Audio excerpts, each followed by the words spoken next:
Buenas tardes. Yo soy el doctor Juan Márquez, director médico de MSD México. Quiero comenzar por agradecer tanto a los conferencistas como a cada uno de nuestros asistentes a este evento por el tiempo que se están tomando para poderse actualizar en una enfermedad tan crítica como es el COVID-19. Cuando a finales del año pasado nos estábamos deseando un feliz 2020, difícilmente pensamos en que podíamos estar en la situación en la que estamos. El COVID-19 nos ha estremecido no solo en nuestra práctica médica, sino también en nuestra costumbre como sociedad y en nuestras medidas sanitarias en general.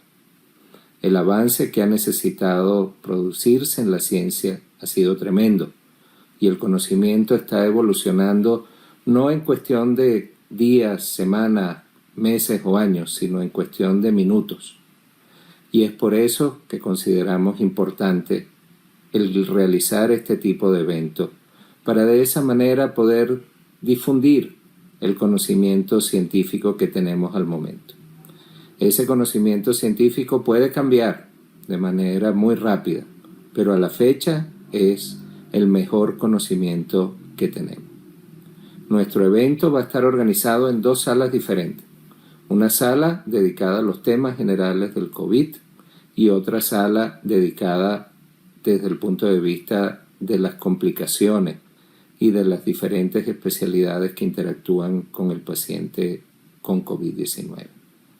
Esperamos que el evento sea de su agrado y que puedan con ello obtener el conocimiento que necesitamos para conseguir lo más importante para todos, el mejor tratamiento para nuestros pacientes en México. Muchas gracias.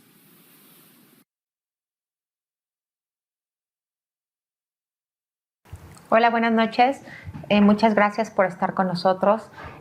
Bienvenidos a esta reunión que tenemos del estado de arte de COVID-19. Es para mí un honor el poder presentar al doctor Alfredo Ponce de León Garduño, que además de ser un extraordinario infectólogo, fue mi profesor y actualmente es mi amigo. Él es el jefe era jefe de laboratorio de microbiología del Hospital de Ciencias Médicas y Nutrición, pero actualmente es el jefe de todo el servicio de infectología del hospital. Además de ser un investigador del Sistema Nacional de Investigadores en nivel 3, y bueno, ¿qué más puedo decir de él? Muchas gracias y vamos a presentar la primera parte de estas ponencias. Buenas tardes. En medio de esta contingencia, en plena efervescencia, digamos, vamos a intentar hablar un poco de cosas que son más bien básicas. Espero que no se aburran. Bueno, como les decía yo, el virus actual es el virus SARS-CoV-2. Este virus SARS-CoV-2 sí es diferente del SARS y del MERS y produce lo que se llamó la enfermedad, o se llama la enfermedad COVID-19. Si ustedes se dan cuenta, en el árbol filogenético de los virus, de los coronavirus, bueno, en el árbol filogenético de los coronavirus podemos ver varias familias, y la que está COVID-19 son los beta coronavirus, pero claramente sí son diferentes los beta coronavirus del SARS a los de los demás. Y eso es exclusivamente porque hay una diferencia entre unos y otros de apenas el 20% de la secuencia. Sin embargo, la parte más importante del virus que cambia es la que nos hace que tengamos un receptor diferente para esta infección y probablemente tenga mucho que ver con la fisiopatología de esta enfermedad. Ahora, ¿cómo se dieron esos eventos de recombinación? Aquí se ve muy claramente, fíjense cómo todos estos virus, los virus que afectan al humano, los virus que afectaron a los camellos, los que afectaron el caso de los murciélagos en el SARS, recombinan sus genes de forma tal que es cuestión de tiempo en que alguno pueda tener la conectividad y hacerse patente y dar enfermedad por sí sola en el hombre, como sucedió en el SARS-CoV-2. En el SARS-CoV-2 aparentemente tiene un origen en un virus, un coronavirus de murciélago que después se acopla al humano y al acoplarse al humano probablemente con un intermediario que es el pangolín, es el que generó la mutación necesaria para hacer y poderse distribuir de humano a humano como SARS-CoV-2. Y aquí se ve muy claro, el hospedero intermediario probablemente no se conoce, no se sabe por completo, aparentemente es el pangolín. Este también es un animal exótico que se vende en los mercados en China y este parece que tuvo relación directa con este que es el ancestro más característico del SARS-CoV-2, que es un coronavirus del murciélago que se llama RATG13. Esto parece ser que de aquí tuvo que tener un hospedero intermediario para que después llegara al humano. Ahora, ¿qué es un coronavirus? La cosa más sencilla de virología es hablar de que un virus tiene determinada característica porque sea un virus de RNA o un virus de DNA, de cadena sencilla, de doble cadena. Bueno, en el caso de los coronavirus, son virus muy largos, son los virus de RNA más largos que existen. Este es un virus envuelto de cadena sencilla y de sentido positivo. ¿Esto qué quiere decir? Que se puede leer como si fuera un RNA mensajero. Los viriones miden entre 80 y 160 nanómetros y lo que hace que su apariencia sea muy característica son precisamente las glicoproteínas que sobresalen sobre la superficie de la envoltura. Estas glicoproteínas forman una especie de palillos de tambor y miden 20 nanómetros de largo por 5 a 11 de ancho. Y esto es lo que da la característica de halo que parece corona solar y que por eso se llama coronavirus. A diferencia de otros virus envueltos, esto también es muy importante, estas glicoproteínas sí le permiten sobrevivir en el medio ácido y por eso este tipo de virus potencialmente se pueden transmitir por la vía fecal oral. Ahora, en la composición esquemática del genoma del virus hay cosas que son muy interesantes de los beta coronavirus. Fíjense cómo estos virus se reacomodan de manera que la parte de las proteínas, digamos, conservadas, generalmente son las mismas en todos, los alfa, los gamma, los delta. Sin embargo, las que sí cambian, que son estas partes de los diferentes tipos de virus, incluyendo el SARS-CoV-2, son las partes que codifican para la proteína S. Y esa proteína S es, como vamos a ver después, la proteína por la cual este virus se pega a su receptor y es internalizado por la célula. Si ustedes lo ven de manera muy sencilla, entonces el RNA del virus se asocia con una nucleoproteína, forma una hélice y entonces el genoma viral va, cuando llega a nuestro citoplasma, a traducir una poliproteína. Esa poliproteína va a ser cortada por una RNA polimerasa dependiente de RNA. Y van a ver después en la siguiente plática por qué es esto importante. Pues la parte más importante es porque es uno de los blancos terapéuticos potenciales de este virus. Ahora, la polimerasa va a generar un templado que lo que va a contener es una hebra negativa que va a permitir que este virus se duplique y pueda formar parte de un nuevo virión.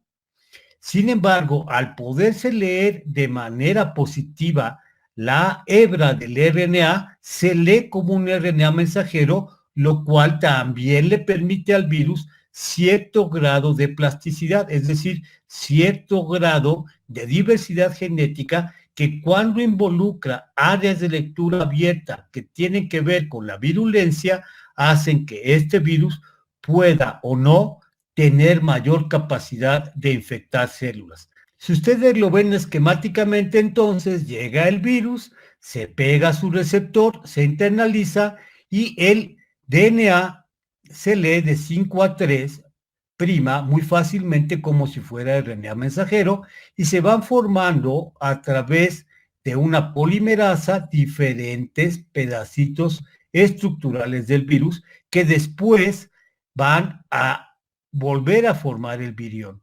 Todos y cada uno de estos procesos se llevan a cabo en el citoplasma y son muy importantes porque potencialmente involucran enzimas fundamentales en el virus que le van a permitir al humano generar de alguna manera blancos terapéuticos nuevos. Ahora, aquí ustedes lo pueden ver, lo mismo que les enseñé de manera muy esquemática. Es un virus de RNA, cadena sencilla, que tiene puntos sobresalientes. Lo primero es una proteína de fijación viral, que es esta que le da la forma de palillo de tambor, y ustedes la van a reconocer por este nombre, fusión membranal. Muy sencillo, esta es la proteína que permite que este virus se fije a la membrana de tus células.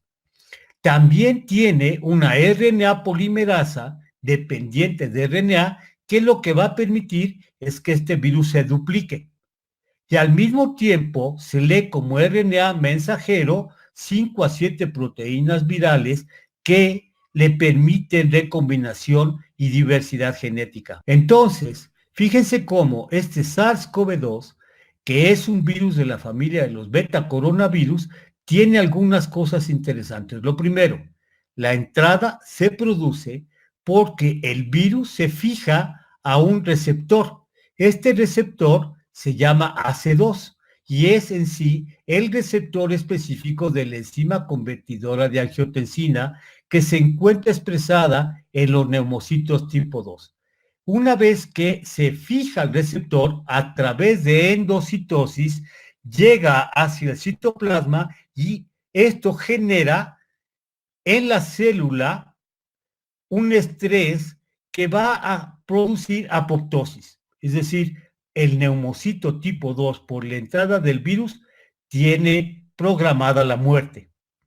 Al mismo tiempo, el RNA va a actuar como un patrón molecular asociado a patógeno y los patrones moleculares asociados a patógeno se reconocen por receptores que se llaman parecidos al TOL. Esto es muy importante porque desde el principio, al ser reconocidas las estructuras del virus como inductoras de TOL, van a producir interleucina 1 beta. Y esto va a generar la tormenta de citocinas que producen migración de neutrófilos y su activación. Y probablemente esto es lo que genera el daño catastrófico en algunos pacientes, como se presenta en los pulmones. Entonces, probablemente lo más importante en este momento es sobre lo que ha sido involucrada gran parte de los tratamientos más novedosos sean en bloquear esta parte esencial. Ustedes me van a decir, ¿y esto qué quiere decir? Bueno, que hay diferentes virus, como este que es el SARS-CoV-2, el rojito, y estos diferentes virus que les demuestran que han mutado. ¿Y dónde han mutado? En esta zona, que es el dominio que reconoce al receptor, a donde se fija el receptor. ¿Qué quiere decir SARS-CoV-2? Tiene predilección por AC2.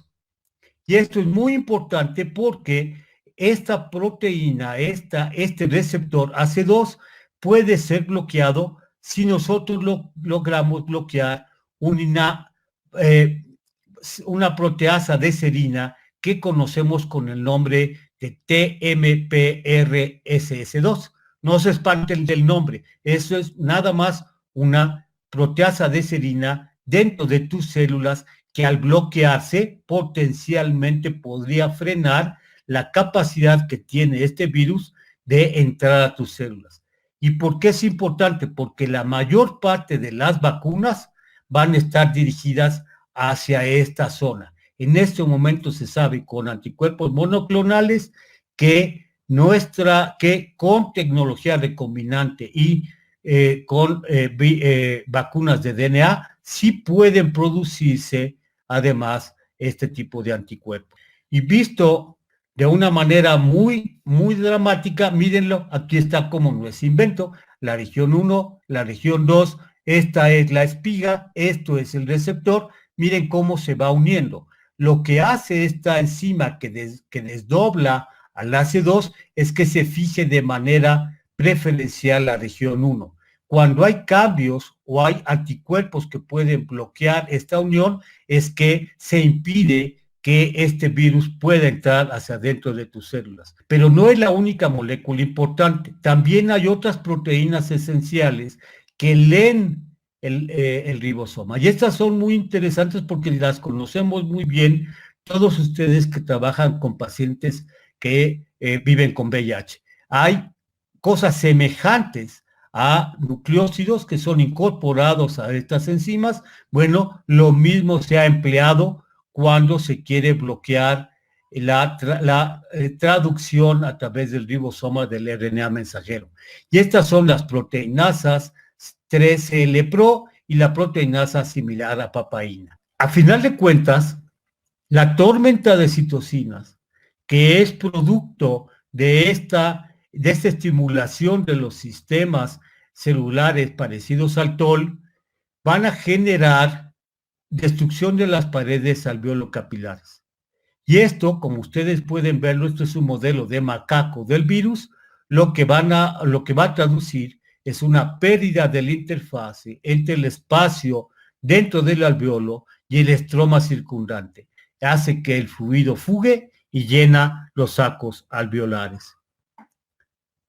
¿Por qué es esto importante? Porque si uno lo ve desde el punto de vista de la epidemiología, lo que hace y lo que hemos estado viendo son cambios sustanciales en la configuración del virus. Esto es la epidemiología molecular más clásica que se pueda tener. Cuando uno compara muchos genomas, lo que ves son curvas mucho más amplias y de mucho más variedad y mucho más viejas. Esto nos hace ver el refinamiento molecular, que el periodo de duplicación del virus no es de 3, sino es de 5.7, y que lo que inicialmente se consideró como un R0 de 2.2 a 2.7, ahora la duplicidad se dé en mucho menos tiempo. Este refinamiento molecular ha podido predecir que la epidemia empezó no en diciembre, sino a mediados de octubre. Y este análisis filogenético también nos permite ver que hay 7.8 por cada 10 a la 4 sustituciones en cada sitio específico. Y cuando se regenera el árbol genealógico, se ve que esta epidemia empezó en China 73 días antes de que empezáramos a ver pacientes en Wuhan. El incremento nada más en diciembre se da de 0.8 a 2.4 en el valor de R estimado, y la duplicación de casos entre 3 y 4 días. Esta es la razón por la que es tan importante el entender que los fenómenos de mutación del virus están haciendo que cambie. ¿Y en dónde está mutando? En estas espigas que ustedes pueden ver. No está mutando en su capacidad aparentemente de virulencia. Finalmente, con esta termino. Los virus de alta transmisibilidad, como este, probablemente tengan una virulencia baja. Sin embargo, es todavía muy difícil predecir si los cambios genéticos van a cambiar el comportamiento biológico, como sucedió en SARS-CoV. Cuando uno ve la epidemia del SARS-CoV, en realidad las maniobras de mitigación no fueron las importantes, sino que a este virus se le empezaron a incorporar mutaciones en un área de lectura abierta que rompió una de las proteínas esenciales del virus. Y eso fue lo que contuvo el que se pudiera seguir pasando de una persona a otra. Estas proteínas estructurales, en cambio, en este virus parecen estar altamente conservadas y por esa razón puede ser que la transmisión no se haya podido mitigar y se haya quedado nada más en China. Por eso requerimos de estudios profundos de esta biología estructural y funcional y estudios de epidemiología molecular para tener una mucho mejor perspectiva de cómo contener esta epidemia y para que no se produzcan las típicas oleadas que se dan con este tipo de virus. En la siguiente charla que me toca dar, voy a tratar de hacer que esto que hemos dicho se traslade a qué podemos hacer de tratamiento. Muchas gracias. Ustedes me van a decir, ¿y esto qué quiere decir? Bueno, que hay diferentes virus, como este que es el...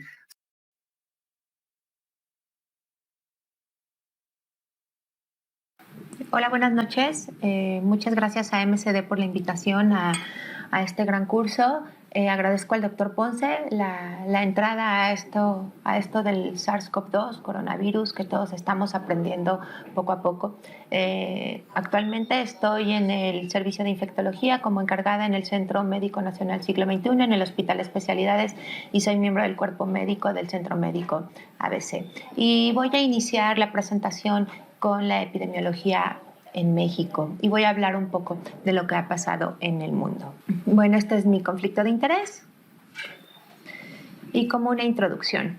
En el momento actual de la epidemia, toda la información que tengamos no es suficiente y se está generando un cambio constante en la evidencia epidemiológica y en la presentación clínica. Así como lo acaba de comentar el doctor Ponce, hay mutaciones del virus y todo ha cambiado y sigue cambiando. Entonces, bueno, esto es lo que hay hasta el momento en la literatura.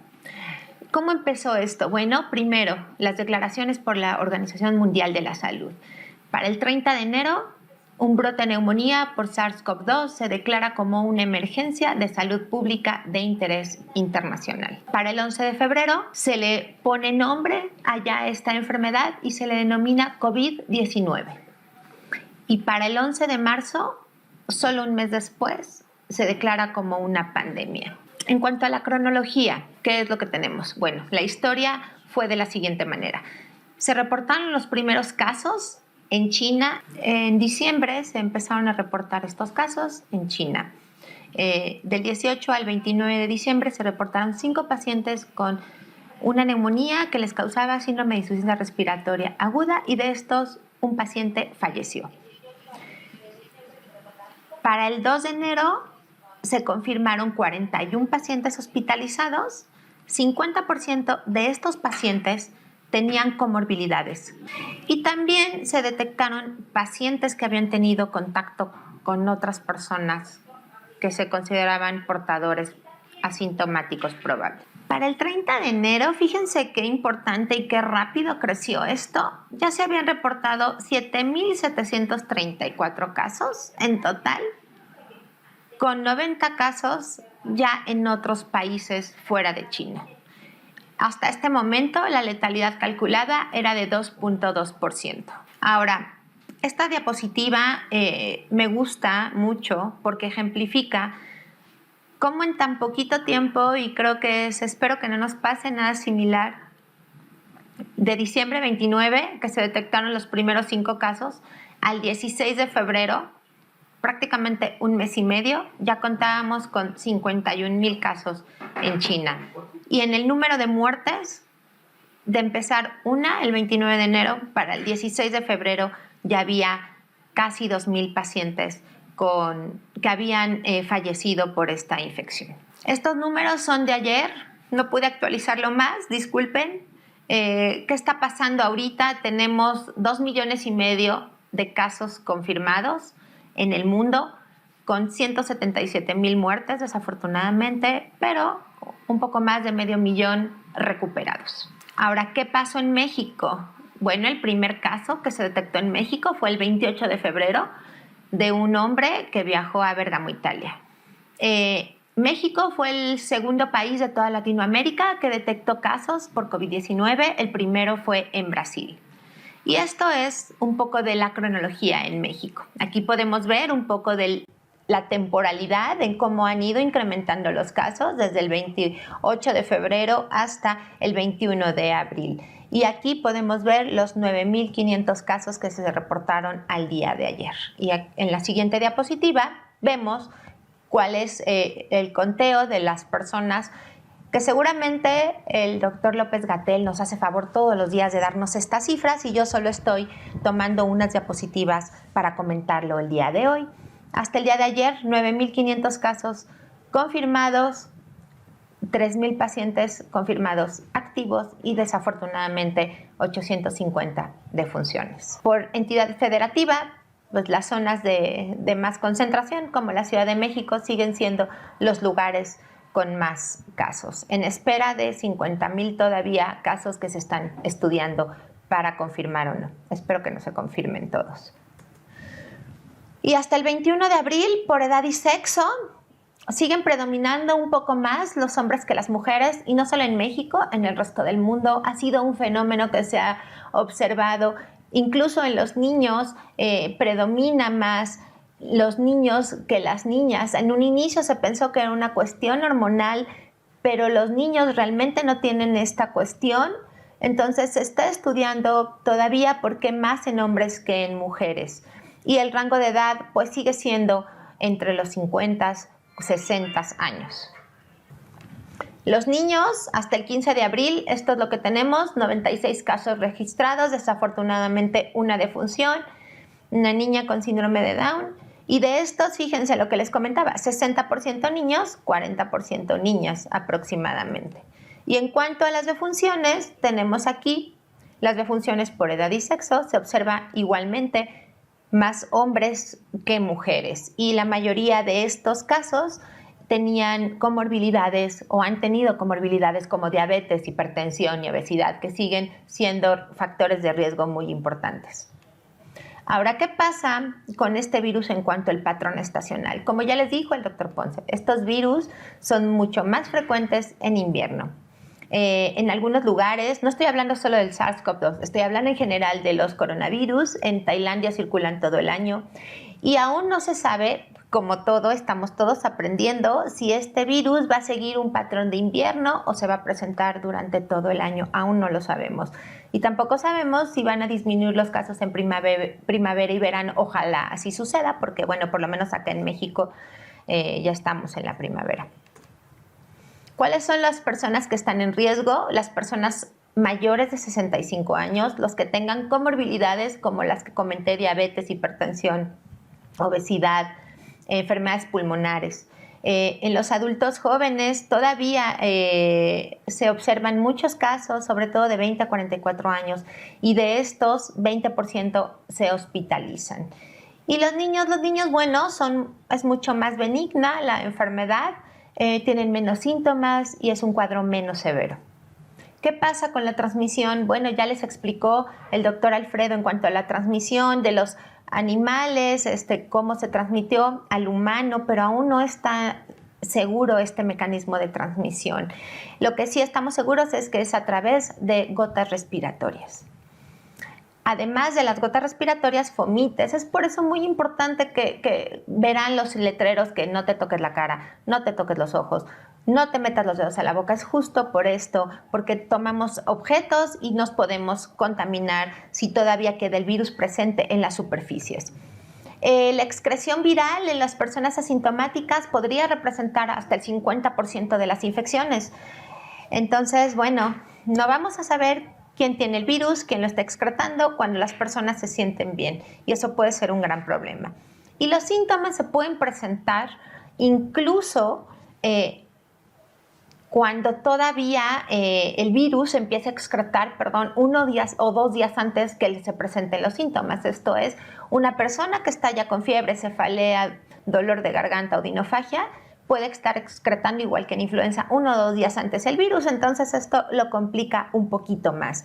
La carga viral sigue siendo mucho mayor en las etapas tempranas de la infección.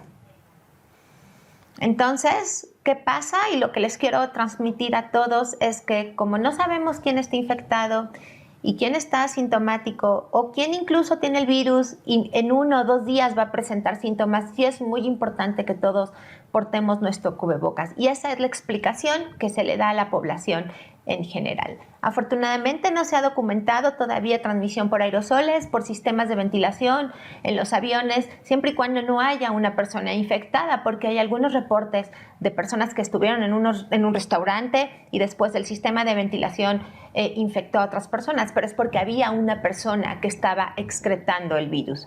Y la excreción viral en las heces tiene un rol aún incierto. No se sabe si va a ser una fuente de transmisión o todavía no. Hasta ahorita la única transmisión es vía aérea. Entonces, bueno, las personas infectadas los primeros días tienen una carga viral alta por muestra de nasofaringea o de saliva. La infección leve genera el pico viral en los primeros días y después empieza a descender. Después del 10º día la carga viral ya casi no se detecta en algunas personas, pero es cuando algunos empiezan con síntomas más graves. Entonces, este virus es complicado. Hasta ahorita lo que hemos estado aprendiendo es difícil. La excreción viral se ha documentado hasta 20 días en una persona que tiene el cuadro clínico y hasta otros 37, 40 días. Incluso hay estudios donde las personas están negativas y vuelven a tener reactivaciones y en algunos casos sin síntomas y todavía no tiene un rol que podamos explicar hasta el momento. ¿Cuándo son las personas infectocontagiosas? Desde 1 o 2 días antes de que empiecen los síntomas, por lo que les estaba comentando, que se empieza a excretar el virus, hasta 7 días después de que ocurre la infección, que es cuando empieza a descender nuevamente la carga viral. En cuanto al cuadro clínico, creo que ya todos lo conocemos gracias a la publicidad y gracias a los anuncios de la Secretaría de Salud, que son muy insistentes. Nada más voy a recalcar los síntomas: fiebre, odinofagia, fatiga, tos. Cuando se empieza a complicar la enfermedad, disnea, puede haber hemoptisis en algunos casos, hipoxemia en cuanto a los trastornos de laboratorio, linfopenia, que es muy importante, y como buena enfermedad viral puede cursar con diarrea. Y ya cuando un paciente se complica, pues llega a tener una neumonía con cambios en las imágenes radiográficas. Y en esta tabla se describen los síntomas de los pacientes, de los primeros pacientes y de los primeros reportes en los pacientes en China. Y vean cómo de los primeros pacientes reportados, fiebre al ingreso, pues casi todos, pero posteriormente, como fue avanzando esto, ya solo 43% de las personas presentaban fiebre como un síntoma importante. Lo que sí persiste es la tos seca, las mialgias, la disnea, malestar general, la odinofagia, puede haber náusea, vómito. En cuanto a los hallazgos radiográficos, pues los infiltrados pulmonares. En cuanto al porcentaje de presentación, pues vean aquí, los pongo: diarrea 3%, náusea 5%, los escalofríos 12%, mialgias o artralgias 15%, cefalea 13%, aunque hay otras series donde la cefalea es un síntoma que se presenta más frecuente. Y otros síntomas que me parece importante pues comentarlos: hasta 36% de las personas se quejan de síntomas neurológicos como mareo, alteraciones de la conciencia, incluso se han descrito eventos vasculares cerebrales asociados a este virus, epilepsia, y lo que está también de moda y se ha descrito mucho, alteraciones en el olfato como hiposmia o hipogeusia. Pero bueno, esto lo podemos relacionar cuando hay personas que tienen infecciones virales del tracto superior. Una gripa común y corriente pues también ocasiona estos cambios o estas alteraciones. ¿Cómo vamos a clasificar a la enfermedad? Bueno, como leve, cuando solamente tienen síntomas de tracto respiratorio superior, una gripa, sin manifestaciones de neumonía o sin otras manifestaciones. Un cuadro moderado, cuando las personas tienen fiebre, tienen síntomas de tracto respiratorio superior como odinofagia, tos seca, pero tienen ya una radiografía con ocupación intersticial. Eso es muy importante. Severo, cuando el paciente empieza a deteriorar, y esto ocurre entre el 7º y el 10º día de la infección. Frecuencia respiratoria más de 30, saturación menos de 90 o menos de 93%, que es lo que está descrito, y la relación PaO2, FiO2 menos de 300, pero también algo muy importante, con progresión de los infiltrados pulmonares. Y el paciente crítico, desafortunadamente, es el que tiene pocas probabilidades ya de sobrevivir cuando necesita ventilación mecánica, está en choque y necesita una unidad de cuidados intensivos y todo el apoyo médico. Y como ya les había comentado en cuanto a los factores de riesgo, ¿quiénes son los que son más propensos a tener la infección y a complicarse? También, ¿cuáles son los que se pueden morir o cuáles son los que se asocian más a mortalidad? Y esto es la edad, personas mayores, el sexo, ser hombre, fumar, la enfermedad coronaria, diabetes, hipertensión, obesidad. Entonces, si hacemos una suma de todos estos factores de riesgo, entonces pues las personas pueden aumentar la mortalidad si tienen esta infección. ¿Qué ha pasado? Bueno, sobre el tiempo, las primeras guías de diagnóstico y manejo se publicaron el 15 de enero. Y aquí el criterio era un viaje a Wuhan, ¿no? 14 días antes y todos, pues, al principio, bueno, si no ha viajado, pues no importa, tranquilo. Las segundas guías para el 22 de enero, 7 días después, incluyeron además de una persona de riesgo o de contacto, que hubiera tenido contacto con otras personas que hubieran viajado, no solamente que él hubiera viajado, sino que hubiera tenido contacto. Y hoy yo les puedo decir que cualquier paciente puede tener una infección por SARS-CoV-2, cualquiera. Hemos tenido sorpresas de que son pacientes que llegan por una infección de tejidos blandos y 5 días después tienen deterioro respiratorio y tenemos una prueba positiva para SARS-CoV-2.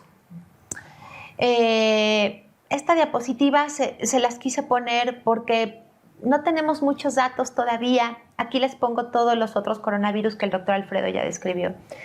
Y pues estamos aprendiendo. Todavía no tenemos todo el panorama. Tenemos un panorama un poco más amplio de otros lugares que han aprendido de una manera más difícil, como Europa probablemente. Malas experiencias, algunas otras muy buenas, pero hasta ahorita pues sí les quiero transmitir que todos estamos aprendiendo. Hasta aquí, muchas gracias por su atención y agradezco a todo mi equipo. Muchas gracias. Vamos a hablar un poco de las perspectivas de tratamiento para esta infección creo que lo más importante es reconocer que hay estrategias farmacológicas con algunas moléculas de interés y de ensayos clínicos de las cuales vamos a hablar, pero no hay un tratamiento específico para esta enfermedad y eso es lo que está haciendo que sea realmente complicado. Como ya vimos antes, esta enfermedad es una enfermedad nueva. Es una enfermedad nueva que está produciendo estragos precisamente porque nos está impactando contra una realidad. Al no tener fármacos lo suficientemente rápido, tenemos que hacer uso de otros fármacos que probablemente hubiéramos utilizado en otra condición. Entonces, hay 3 estrategias farmacológicas que permiten o que nos han permitido identificar moléculas potenciales para el COVID-19. ¿Cuáles son estas 3 estrategias? La primera es la que ya se conoce. Utilizar antivirales de espectro muy amplio que ya existen, como los interferones, y la ventaja que tiene es que se conocen. Se conoce bien el perfil farmacológico, se conocen los efectos adversos. La desventaja es que al no ser específicos contra coronavirus, se pueden presentar eventos adversos graves relacionados con este tipo de tratamiento sin que se tenga ninguna ventaja. La segunda forma es mediante un cribado de librerías que tienen sustancias químicas. Son grandes librerías que ya tienen compuestos y que están en una base de datos y que incluyen información acerca de efectos transcripcionales en algunas líneas celulares, que son las que se necesitan para inactivar virus.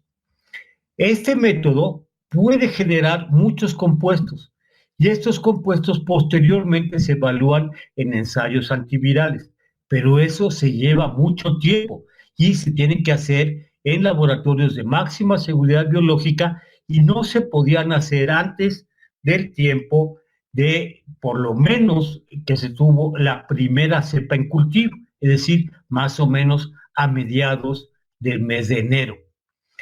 Y la tercera forma es hacer que fármacos, digamos, nuevos, que se utilizaban para otros fines, ahora se puedan utilizar para coronavirus, particularmente para el coronavirus, para el SARS-CoV-2.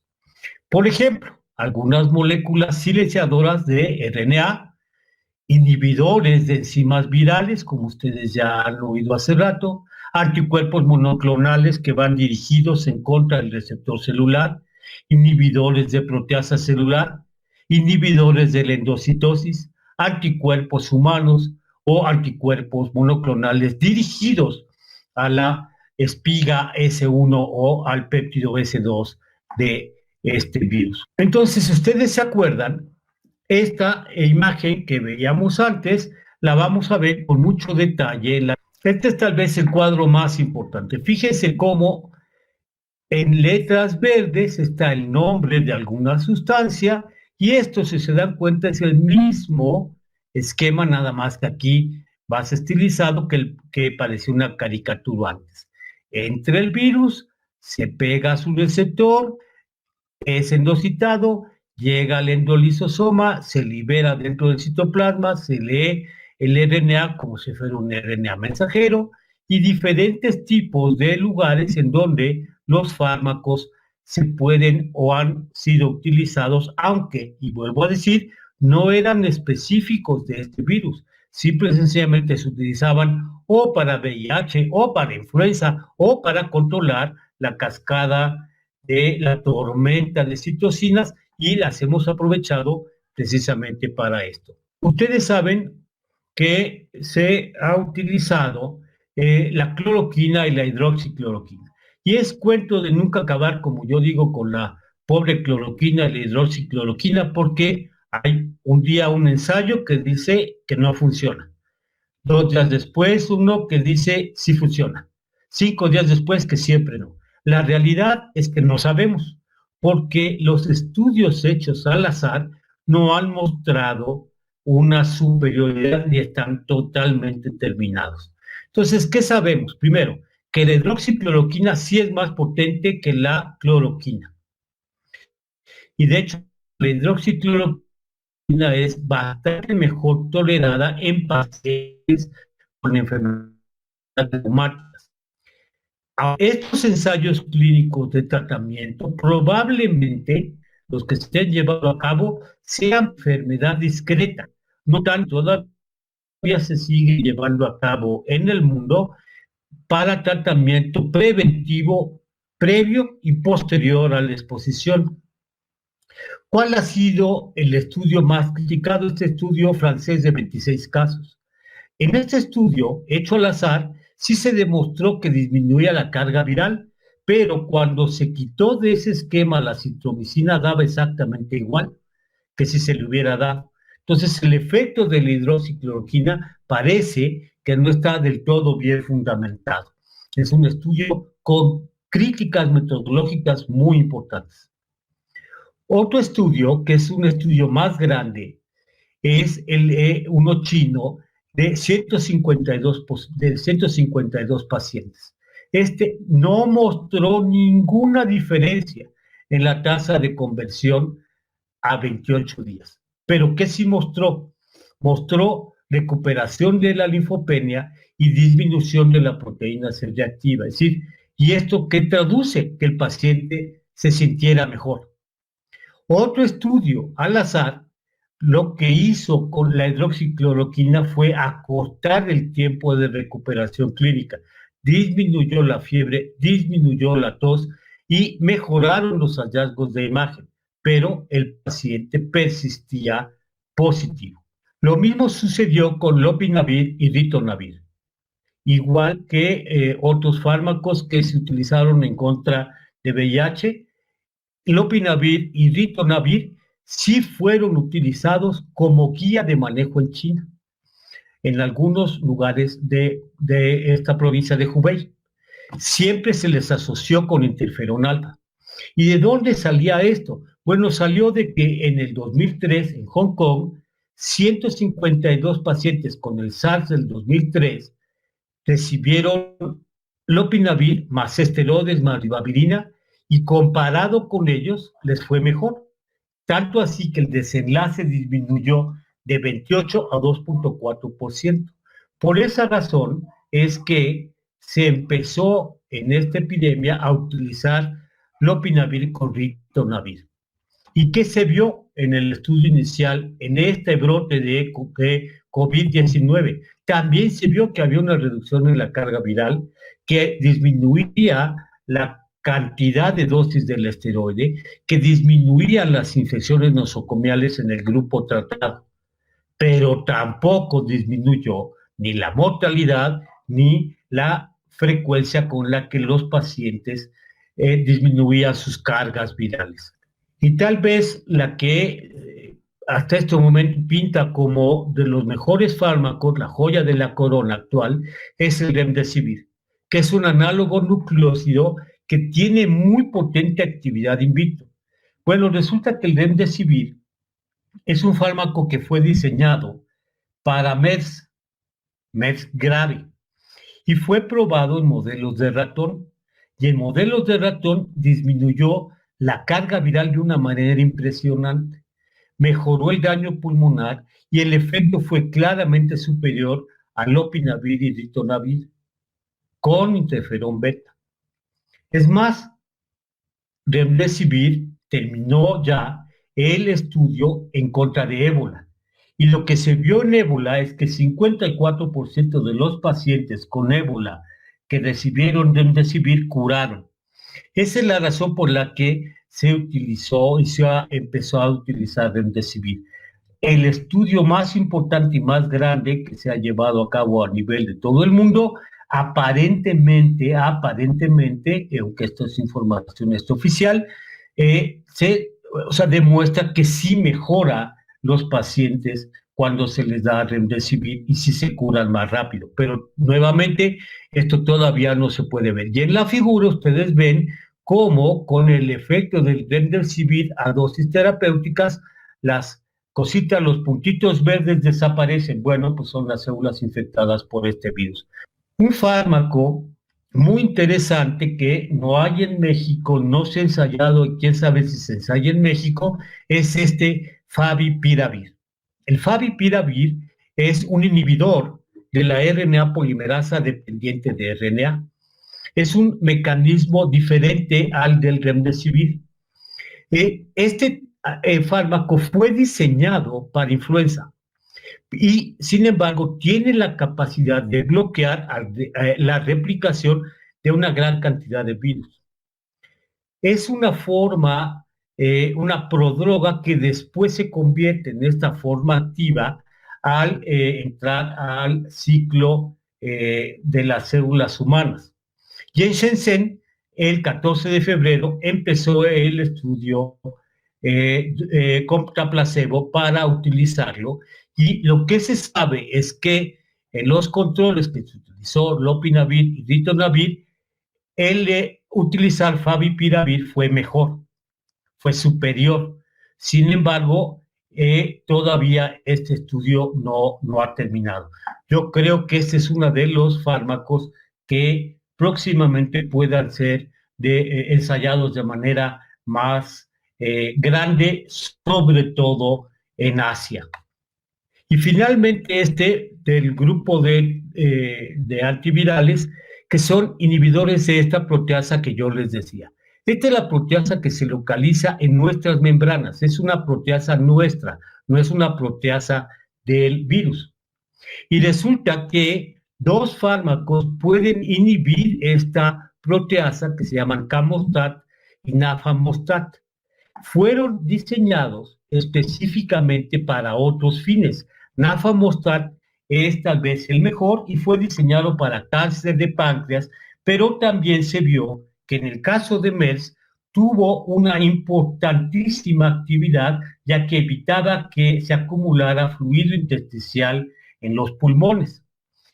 Todavía se tienen que hacer estudios clínicos profundos. Sin embargo, al bloquear a la enzima que permite que el virus se pegue a su receptor, seguramente vamos a tener un mucho mejor fármaco, porque no se va a permitir la endocitosis y por lo tanto la liberación de la cascada de la tormenta de citocinas. Quién sabe si se dé de manera igual de eficaz.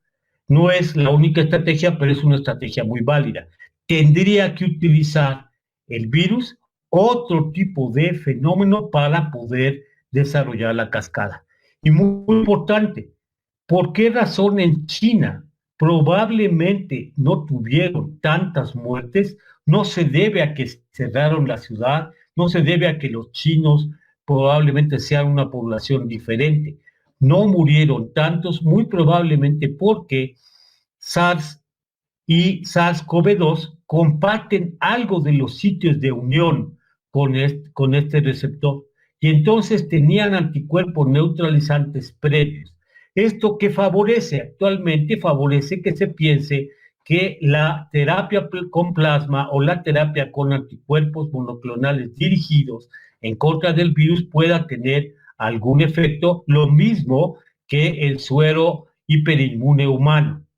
Y esos son también estrategias de manejo que se han estado utilizando con mayor frecuencia en los últimos días, por lo menos en Estados Unidos y en China. Ahora, parece ser, como vimos en la gráfica en donde había daño pulmonar, que lo que en realidad mata a los pacientes es el daño pulmonar extenso. Ese daño pulmonar extenso se presenta primero por la apoptosis, por el daño sobre el neumocito, pero también por la respuesta inflamatoria con la consecuente formación de trombos a nivel del pulmón en una coagulación intravascular, pero localizada fundamentalmente al pulmón o a algunos órganos de choque. Esto que se ha llamado una especie de sepsis viral. La realidad es que lo que sucede es que SARS puede provocar o una infección discreta o una lesión muy grave. Y la lesión muy grave sucede cuando hay liberación de citocinas proinflamatorias como la interleucina 1 beta o la interleucina 6. ¿Esto qué genera? Bueno, genera que los productos mediadores de inflamación se proliferan demasiado con la activación del macrófago y destrucción del pulmón. Fundamentalmente, la producción activa de interleucina 1 beta de forma madura, no la proenzima, sino la citocina real, es el mediador de la inflamación pulmonar más importante y es el que provoca por una parte la fiebre, pero por otra parte la fibrosis. Entonces, es lógico pensar que un inhibidor de interleucina 1 beta o del receptor o el antagonista del receptor de interleucina 1 beta o el inhibidor de interleucina 6 pudiera tener una muy buena participación en el fenómeno fisiopatológico y en algunos pacientes seleccionados frenar este síndrome de liberación de citocinas. ¿Qué es lo que pasa? Y ustedes conocen estos tres, el tocilizumab, el sarilumab, el ciltuximab. En México solamente tenemos los dos primeros. Bueno, estos dos primeros se han utilizado en pacientes que tienen problemas reumáticos y en ellos lo que se hace es evitar la liberación de citocinas. Sin embargo, cuando uno va a utilizar tocilizumab, tiene que tomar en cuenta que al utilizarlo también vas a suprimir la inflamación y por lo tanto, si los pacientes llegan a tener infecciones secundarias, va a ser muy difícil poder controlar las infecciones nosocomiales bacterianas o fúngicas a partir del uso del tocilizumab. Esa es una de las cosas que más hacen dudar en cuándo debemos o no utilizar el tocilizumab, y aparentemente lo que hemos aprendido de experiencia es que cuando el paciente empieza a elevar la ferritina sérica y el dímero D, probablemente y empieza a tener fiebre persistente y datos de disnea y taquipnea, en ese momento sea el momento de esa tocilizumab y no hacerlo en pacientes que tienen una enfermedad discreta porque los podemos inmunosuprimir y de hecho esto ser peor que la misma infección. Otro grupo de fármacos como el inhibidor del receptor de interleucina 1, como el conocido como anakinra, o el inhibidor de JAK como el fedratinib, o inclusive el leronlimab, que es el antagonista de CCR5, van a empezar a utilizarse porque, y particularmente los inhibidores de JAK2 como el fedratinib, tienen mucho menos, pero mucho menos efectos adversos y te inmunosuprimen todavía menos que lo que hace el tocilizumab. En conclusión, lo primero que tenemos que entender es que realmente no hay un tratamiento específico, ni para SARS-CoV, ni para MERS-CoV, y tampoco para SARS-CoV-2. No hay, y por lo tanto, todo lo que hemos utilizado son drogas o fármacos de reuso. Sí hay promesas, como el remdesivir y el favipiravir, que en mi opinión son de los análogos los más potentes y probablemente los que mejor vayan a funcionar. También se puede utilizar plasma convaleciente, sin embargo, hay que entender que el plasma convaleciente, hacer el plasma convaleciente es extraordinariamente difícil y caro, porque se tiene que tener primero ensayos bien estandarizados de medición de anticuerpos neutralizantes.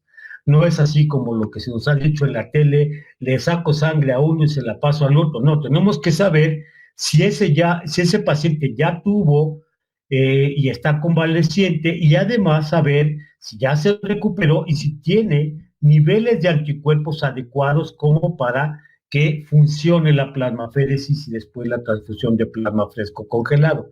Eso no es tan sencillo. Utilizar esta gamma globulina hiperinmune humana, vamos a decir genérica, que tenga múltiples, que tenga un espectro muy amplio, pues la mera verdad es casi que tirar el dinero a la basura.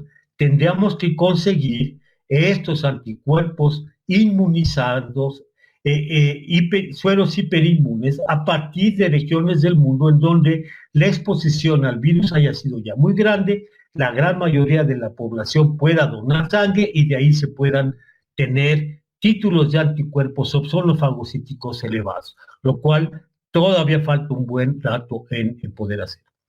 Y de los inhibidores de la TMPRSS2, bueno, probablemente nafamostat sea el mejor. Seguramente que este fármaco va a ser muy potente, pero como no hemos podido hacer ensayos en ratón, se ha tenido que hacer en ensayos celulares con bloqueadores con anticuerpos monoclonales. Todavía falta un chorro de tiempo para que podamos nosotros llegar a saber si van a ser útiles o no, como se prevé en el laboratorio. Lo que sí es cierto es que si hay algún tipo de tratamiento que probablemente para la tormenta inflamatoria, para los fenómenos trombóticos y protrombóticos que se ven en el COVID-19 llegue a tener mucho efecto, es utilizar interleucina 38. ¿Por qué? Porque la interleucina 38 como terapia antiinflamatoria es la interleucina que bloquea directamente a toda la familia de la interleucina 1. ¿Por qué no se ha utilizado más interleucina 38? Pues porque no es nada sencillo tener interleucina 38 y porque además no se sabe si va a tener efectos más benéficos que perjudiciales, como se ha visto cuando se emplean otro tipo de interleucinas. Espero que con esto haya yo dado un panorama completo. No hablé de vacunas. Lo último que se supo es que iban a liberar una vacuna en Estados Unidos. Sin embargo, los ensayos de vacunas requieren una gran cantidad de sujetos expuestos. Y todavía en los primeros meses de una epidemia, una pandemia como esta, vería yo difícil poder seleccionar individuos expuestos o no expuestos como para poder utilizar controles. Por eso es que preferí no tocar el tema de los ensayos con vacuna. Apenas están en la fase 1 y algunos en la fase 2. Y sin embargo, bueno, eso sí también puedo adelantar, por lo menos aparentemente hay promesa de que puedan llegar a servir y los ensayos ya en fase 2 o 3 que se lleven a cabo a principios del año entrante. Muchas gracias. Hola, buenas noches. Gracias por seguir conectados con nosotros. Me da mucho gusto que el doctor Alfredo no haya tocado el tema de las vacunas, porque justo es el siguiente tema, y le agradezco también que haya dado pie a la introducción. Les voy a hablar lo que hay disponible hasta el momento de la vacunación para SARS-CoV-2. ¿Es mi conflicto de interés? Y bueno, como todos conocemos, las vacunas son la mejor estrategia para prevenir una enfermedad infecciosa. Es mucho más costo efectivo que iniciar un tratamiento o que tener a personas enfermas. Las vacunas han disminuido la morbilidad y la mortalidad de las personas. Hasta ahora no hay ninguna vacuna ni para SARS-CoV-1, ni para MERS, ni para SARS-CoV-2. Hasta el momento no lo disponemos, pero bueno, tenemos algunas promesas.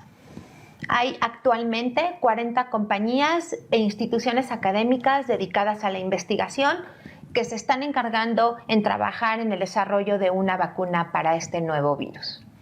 Y actualmente hay 15 potenciales vacunas que están en desarrollo en diferentes plataformas de cómo se produce una vacuna.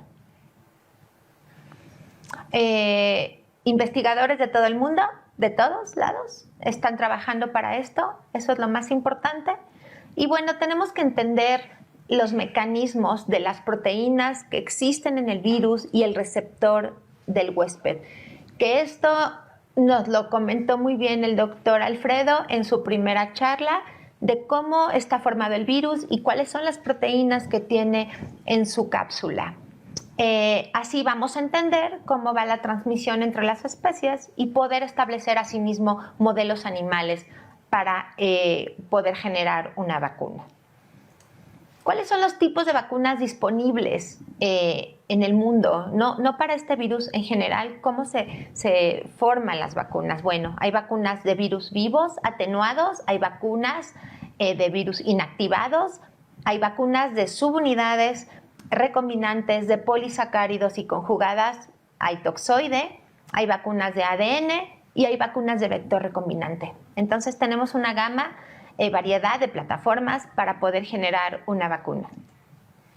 Ya como habíamos comentado un poco, solo esa manera de recordatorio, el SARS-CoV-2 es un virus RNA. Su genoma va a codificar para muchos marcos de lectura, como cualquier virus. Lo más importante es que este marco de lectura abierto codifica para una proteína que tiene de particular interés, que es la proteína S. Y entonces prácticamente todo lo que les voy a platicar es sobre esta proteína, la proteína S, en inglés spike porque es una punta. Es la proteína que se fusiona, es una proteína de clase 1, que es la que se va a unir con la célula y va a formar un endosoma. Entonces, si este virus no tuviera esta proteína, no se pudiera unir con el receptor y no pudiera ser infectivo para los seres humanos. Cuando el virus se une con el endosoma, desencadena que el RNA viral se libere dentro del citosol y así se puedan seguir formando viriones. Aquí está una imagen del virus, es un esquema muy representativo y esta justo es la proteína S, aquí es la puntita como pueden ver y de esto vamos a enfocar el desarrollo de las vacunas. ¿Y por qué? Pues porque es la proteína de unión. Entonces, esta proteína S reconoce a los siguientes receptores. Al receptor de la enzima convertidora de angiotensina, como les comentó ya el doctor, a una aminopeptidasa N, y este es el receptor, y a una dipeptidilpeptidasa, y este es el receptor. Esta proteína está formada a su vez por dos subunidades. La subunidad 1, que tiene un dominio de unión al receptor, y la subunidad 2, que es necesaria para que se fusione con la membrana del huésped. Entonces, como les comenté, interactúa con el receptor de angiotensina y entonces estos anticuerpos que se formen contra esta proteína pueden interferir en que el virus ya no se una a la célula, que esa es la función de la mayoría de las vacunas. ¿Cómo vamos bueno, cuál es el panorama de las vacunas potenciales? Este es el virus, este es la punta de la proteína S, que es una proteína trimérica. Aquí tenemos en 3 colores diferentes, un azul oscuro, un azul claro y el dominio más importante de unión, que es el que está en color violeta. Y son las vacunas que se han propuesto y que están en ensayos clínicos y se han propuesto vacunas de RNA, de DNA, vacunas recombinantes, vacunas de virus vivos y todas estas están en desarrollo. El problema es que no vamos a tener una vacuna en poco tiempo porque el tiempo para poderla producir sí genera meses, incluso años. Entonces estamos hablando entre 6 meses a 18 meses. Y lo que está más en contra es que no tenemos el antecedente de otro coronavirus que haya una vacuna previa, no como influenza, que fue mucho más fácil desarrollar nuevas vacunas para diferentes mutaciones del virus de la influenza. Aquí estamos partiendo prácticamente de cero. Entonces, de las vacunas que están ahorita en ensayos clínicos y que se están probando y que incluso ya se están fabricando, se las voy a presentar de una manera pues un poco más sencilla, que la verdad no es un tema tan fácil para la gente que no nos dedicamos 100% a las vacunas, la verdad. Y la primera es una vacuna de RNA, y este es el nombre de la primera vacuna, mRNA, porque es de RNA mensajero, y es la 1273. ¿Quién la está produciendo? Laboratorio Moderna. Es una vacuna producida de nanopartículas encapsuladas de RNA mensajero y esto la hace mucho más segura que otras vacunas. Es diferente de otras vacunas que se realizan con fragmentos de virus, eso es muy importante. ¿Y qué pasa con esta vacuna? Bueno, es un fragmento de RNA mensajero sintético que va a codificar la proteína de las que le estaba hablando, la proteína S, y se va a inyectar de manera intramuscular y lo que va a hacer es generar anticuerpos contra esta proteína para que no se una.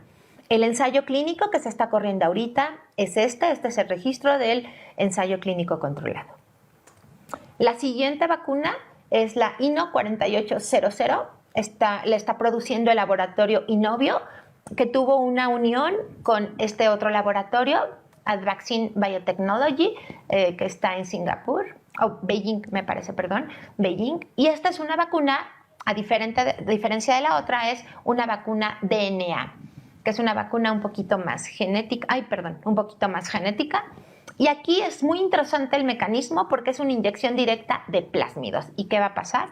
Se va a insertar el genoma de las células humanas. Entonces metemos en nuestras células este pedacito, nuestras células empiezan a formar la proteína y entonces ya se puede generar protección ante una infección por el virus. Estas son más baratas, son más seguras también, pero tiene un bemol que depende de la cantidad de los plásmidos y también de la ruta de administración.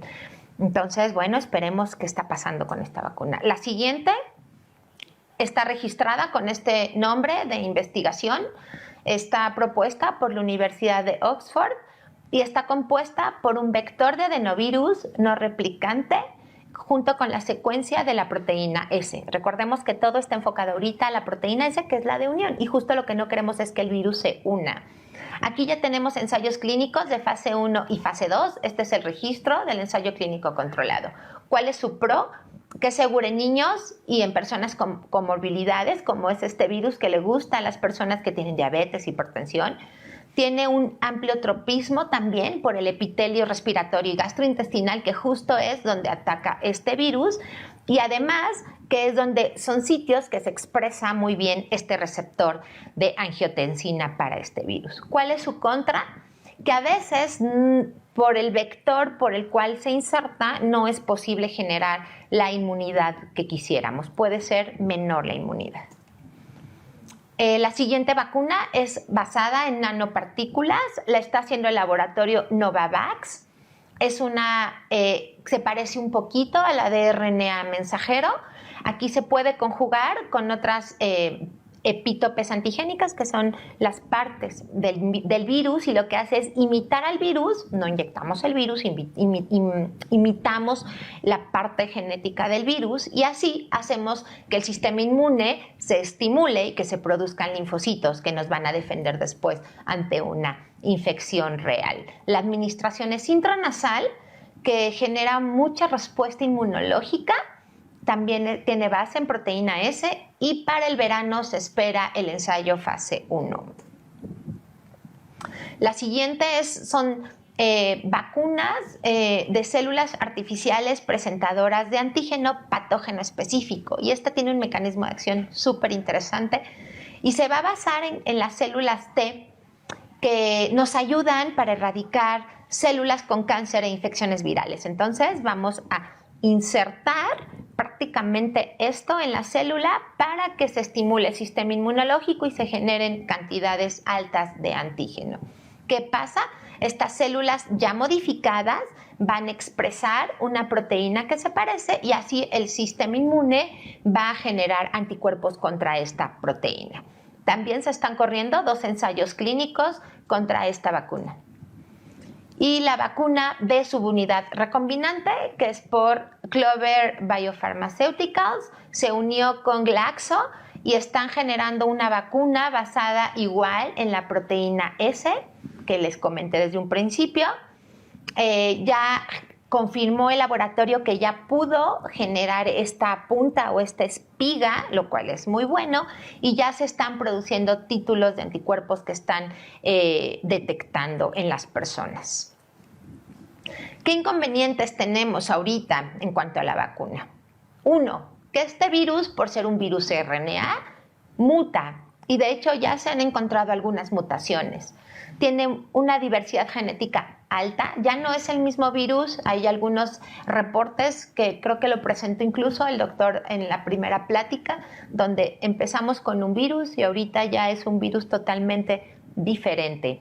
El problema de la proteína S es que al ser el sitio de unión también es un dominio que puede ser variable, entonces puede cambiar y puede dificultar más la producción de la vacuna. Hasta ahorita se han identificado 149 sitios de mutaciones ya en el genoma y 103 cepas secuenciadas. Hay 2 subtipos, el L y el S, que también ya hay descripciones de estas mutaciones. Y otro inconveniente es que dependiendo de la región geográfica es lo que vamos a encontrar. Entonces, esto le añade más dificultad a la producción o generación de una vacuna.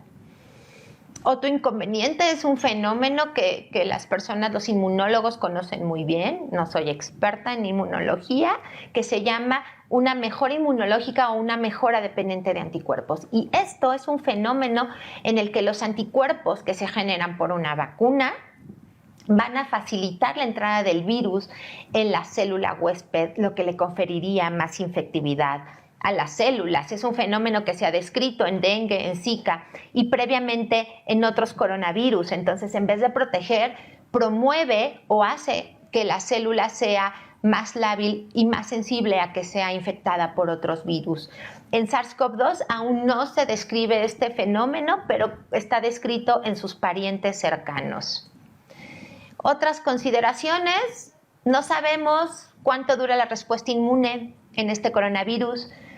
Puede ser una protección temporal y está traspolado al SARS-CoV-1, donde vieron que los anticuerpos en pacientes que tuvieron la infección descienden en 2 o 3 años, entonces no lo vamos a saber.